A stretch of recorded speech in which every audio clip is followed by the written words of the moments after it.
Get ready to dive into some serious leadership gold with me today. We're cracking open. Read this to be a better manager. And let me tell you, this isn't your typical dry leadership book. Oh, absolutely not. This is like a shot of espresso for your management style. That's a great way to put it. Straightforward, actionable. The author, Tamás Cservenyák, definitely gets straight to the point.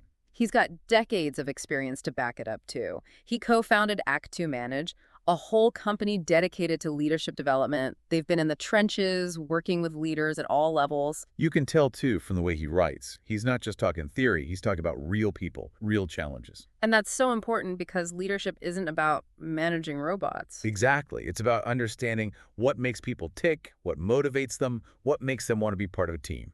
And you know what? One of the first things Cservenyák tackles is this whole idea of trust. He actually compares a breach of trust to a single drop ruining a perfectly good soup. Okay, I love that analogy. It's so true, though, isn't it? One little thing can just completely derail everything. Totally.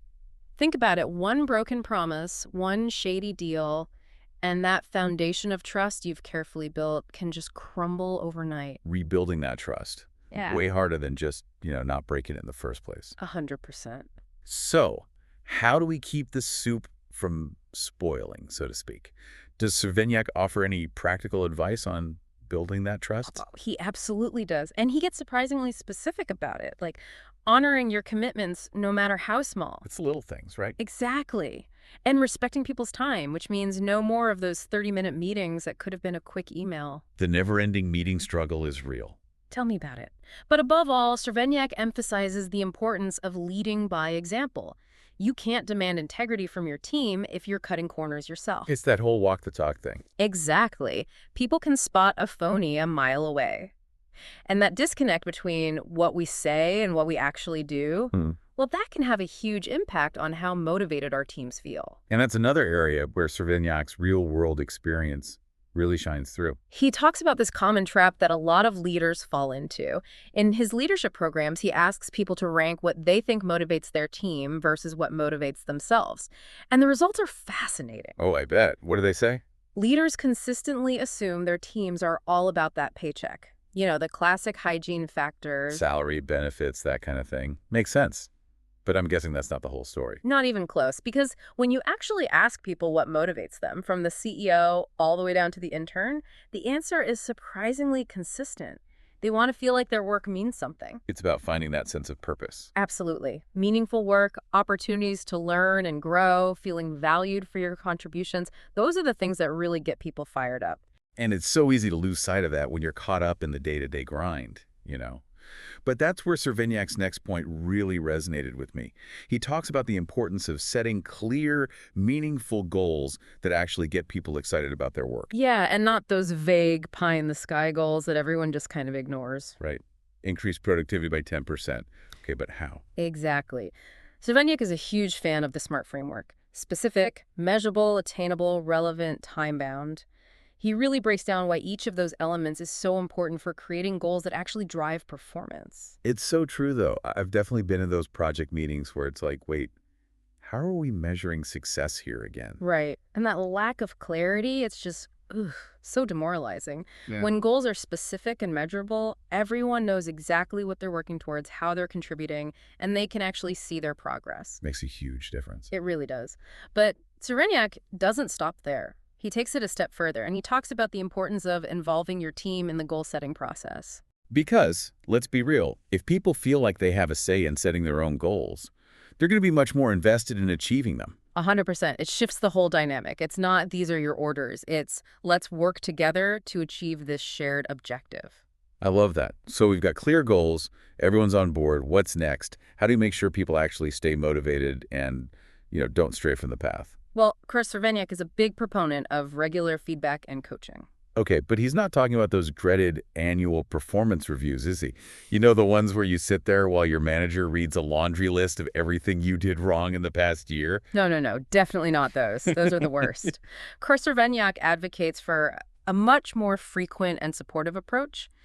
He suggests having these one-on-one meetings, ideally every 3 to 6 months or so, where both the leader and the team member come prepared to have a real conversation. So it's more of a dialogue then. Exactly.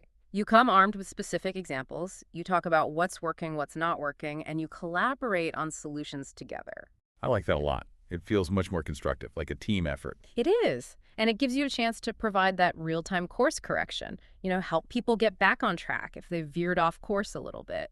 And it's a great opportunity for professional development, too. Yeah, you can address those little things before they become big things. It sounds like this coaching mindset is a recurring theme in Cservenyak's approach. Very much so. He actually says something like, resist the urge to solve problems for your team, guide them towards finding their own solutions. It's about empowering them to take ownership of their work. Which brings us to another crucial aspect of leadership that often gets overlooked: managing our own time and energy. Ah, yes, the art of self-management. Because you can't exactly inspire and motivate a team if you're running around like a headless chicken, right? Right. So how does Cservenyak suggest we tackle this whole self-management thing? Well, he dedicates a good chunk of the book to this, actually. He really believes that effective leadership starts with a solid foundation. And one of the tools he uses is this really thought-provoking question. Oh, I love a good thought-provoking question. Hit me. He asks you to envision your 80th birthday party. You're surrounded by all these people, friends, family, colleagues, people you've impacted throughout your life. What do you want them to say about you? What kind of legacy do you want to leave behind? Wow. Okay, that's actually a really powerful exercise. Right. It really makes you think about the big picture, doesn't it? It forces you to get out of the weeds and ask yourself, what really matters to me? What kind of leader do I want to be remembered as? Because at the end of the day, it's not just about hitting those deadlines and crushing those quotas. Yeah. It's about the impact we have on the people around us. Exactly. And aligning our actions with our values. Because that's how we find that sense of fulfillment, that sense of purpose that allows us to show up as our best selves, both in our personal lives and in our professional lives. It really is about the bigger picture, isn't it? Creating a life, a career that feels aligned with who we are at our core. It is. And that brings us to another important aspect of Cservenyak's philosophy: building a strong, cohesive team. Because it's one thing to manage individuals, right? But to create a team that actually functions as a unit, that thrives on collaboration. That's a whole other level of leadership. It's got to be like herding cats some days. Oh, I'm sure it can be. But Cservenyak, he breaks it down into these manageable steps, many of which we've already touched on. Okay, like what? Well, it all starts with that shared vision, right? Making sure everyone's rowing in the same direction. Yep. Then it's about clearly defining roles and responsibilities. Remember those vague goals we talked about earlier? Oh, yeah. Same principle applies here. People need to know what's expected of them, how their individual contributions fit into the bigger picture. Clarity is key. Absolutely. And of course, open and honest communication is essential. Cservenyak, he's a big advocate for creating a culture where people feel comfortable speaking up, sharing their ideas. Even disagreeing. Especially disagreeing, because that's how you get those creative sparks flying, right? That's how innovation happens. Speaking of disagreements, though, how does Cservenyak suggest we handle conflict within a team? Because let's face it, when you've got a bunch of passionate people working together. Conflict is inevitable. Exactly. But here's the thing. Cservenyak doesn't see conflict as something to be avoided at all costs. Right. He actually views it as an opportunity for growth, for innovation. Okay, I like that. So how do we go about, harnessing that opportunity? Well, Cservenyak's approach is to address conflicts head-on, but with this mediator's mindset. So not playing judge and jury. No, not at all. But rather trying to help everyone find some common ground. Precisely. He talks about using active listening techniques, asking clarifying questions, encouraging empathy among team members. It's about shifting the focus from "I'm right, you're wrong" to "how can we solve this together?" Which brings us right back to that coaching mindset we talked about. Exactly. It's about guiding people towards finding their own solutions, not imposing your own. Because at the end of the day, leadership isn't about having all the answers. It's about creating an environment where your team feels empowered, supported, inspired to do their best work. It's about creating a space where people can thrive. And that's what I love about this book. It really does come back to that core message.